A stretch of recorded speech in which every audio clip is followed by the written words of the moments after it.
चिकित्सालय 7-8 medical college government की हुई हैं। तो ये बच्चे जो आएंगे हमारे पास ही आएंगे, और जैसा भी निकट भविष्य में आने वाले हैं, तो शीर्ष प्राथमिकता हमारी उन्हीं चिकित्सालयों में होगी जहां पे पेशेंट लोड ज़्यादा है और जहां जन सामान्य को उनकी आवश्यकता है।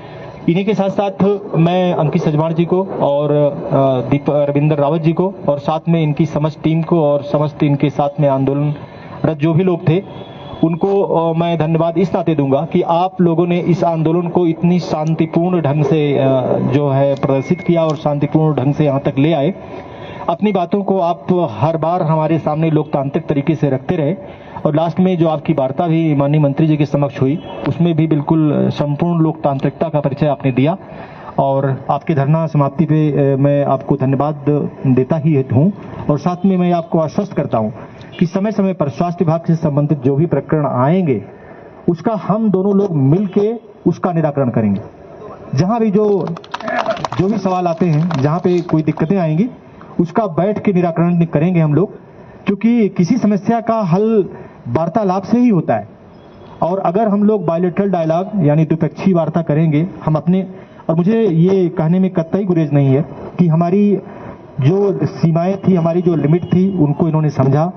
हमने जिस टॉपिक पे बताया कि मैं इसको यहाँ से कर रहा हूँ, मैं इसको महानिदेशालय से कर रहा हूँ, मैं इसको शासन स्तर पे ले जा रहा हूँ, मैं इसको माननीय मंत्री जी के समक्ष ले जा रहा हूँ, तो इन सब बातों को आप भली भांति समझते रहे, और आज इन सभी बातों पे सकारात्मक रूप से ये परिणाम निकला है। तो इसके लिए आपको धन्यवाद। और भविष्य में मैं ये जरूर कहना चाहूँगा कि जब भी कोई ऐसी बात हो या कहीं भी स्वास्थ्य का कोई भी प्रकरण किसी भी व्यक्ति के समक्ष आता है, तो मेरे फ़ोन नंबर पे या मुझे बिल्कुल निसंकोच रूप से 24/7 मेरा मोबाइल ऑन रहता है। रात में मेरे पास 2 बजे भी फ़ोन आते हैं, 4 बजे भी आते हैं, साहब मेरा मरीज, मेरी गाड़ी, मेरा ये नहीं मिला, कि मेरा मरीज का पोस्टमार्टम कराना है, ये करना है, वो, मतलब रात भर मेरा फ़ोन चलता ही रहता है। तो कभी भी आप लोगों को कोई भी असुविधा स्वास्थ्य संबंधी होती है तो कृपया बिल्कुल निसंकोच भाव से मेरे फ़ोन नंबर पे मुझे आप फ़ोन करें। और आपको धरना समाप्ति के लिए ढेर सारा धन्यवाद देता हूँ। धन्यवाद सर।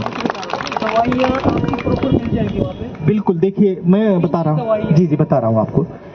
एक्चुअली है क्या, मैं आपको बता दूं, CSC के मानकानुसार समस्त दवाइयाँ उपलब्ध हैं। कभी कभी क्या होता है कि हमारे मरीज आते हैं कि साहब ये मेरा पर्चा है, हमको ये दवाई चाहिए। तो जैसे हमने ये कोट पहनी है, आपने ये शर्ट पहना है, ये हो सकता है कि चंबा में ना मिले, लेकिन इससे बेहतर मिल जाएगी, इसका दूसरा विकल्प होगा। लेकिन मेरे कहने का मतलब कि हम उस वर्ग की, उस ग्रुप की, उस दवाई के रूप में हमारे पास दवाइयाँ अवश्य उपलब्ध होंगी। जैसे मैं बताऊं कि चाहे एंटीबायोटिक की सीरीज हो, एंटीबायोटिक के अलावा चाहे पेन किलर हो, हाइपरटेंशन की हो, डायबिटीज की हो, या जो दवाओं का हमारे पास मानक है 157 ड्रग्स का, जो गवर्नमेंट ऑफ इंडिया भारत सरकार ने हमको IPCS नॉर्म के तहत इन चिकित्सालयों में सप्लाई करने की बात करी है, हम उस समस्त आपको दवाइयाँ उपलब्ध कराएंगे। साथ में हमने अपने MOIC को निर्देशित भी किया है कि जिन दवाओं की आपके पास कमी होती है उसको कम से कम 2-3 महीना पहले हमको अवगत कराएं, ताकि हम समय से उनकी क्रय और खरीदारी करके आपको आपूर्तित कर सकें। तो हम आपको आश्वस्त कराना चाहेंगे कि मानकानुसार जो भी दवाइयां हैं वो किसी भी चिकित्सालयों में कहीं भी कम नहीं है। धन्यवाद आपका। बहुत बहुत धन्यवाद CMO टिहरी साहब का। एक छोटा सा निवेदन है मान्यवर, एक छोटा सा निवेदन है। आपने ये जो द्विपक्षीय वार्ता की, इसके लिए आपका बहुत बहुत धन्यवाद। आज ये धरना यहाँ पर समाप्त हो रहा है, और मैं निवेदन करूंगा CMO टिहरी जी से, मैं निवेदन करूंगा धन सिंह नेगी जी से, पूर्व विधायक जी से, कि आपके सहयोग से, आपके आशीर्वाद से धरना समाप्त हुआ है।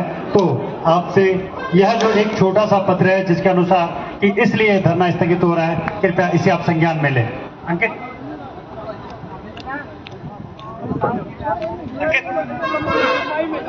कृपया इस पत्र को संज्ञान में।